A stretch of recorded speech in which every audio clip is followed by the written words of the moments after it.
ప్రేరణ జ్యోతిష్యాలయాన్ని ఆదరిస్తున్న మిత్రులకు మరియు శ్రేయోభిలాషులకు నమస్కారాలండి.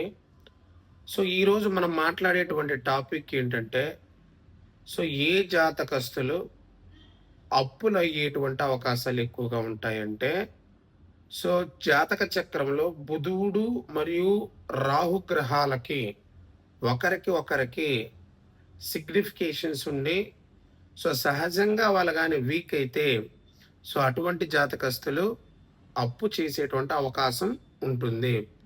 ఒకవేళ అప్పు చేసినటువంటి జాతకస్తుడు అప్పును తీర్చాలంటే వారి యొక్క జాతకంలో గురువు 12th హౌస్ గాని సిగ్నిఫికేషన్స్ ఉంటే వారి యొక్క జీవితంలో అప్పు తీర్చేటువంటి అవకాశం ఎక్కువగా ఉంటుంది. మరింత సమాచారం కోసం సంప్రదించండి మీ ఆస్ట్రాలజర్ నాగరాజ్.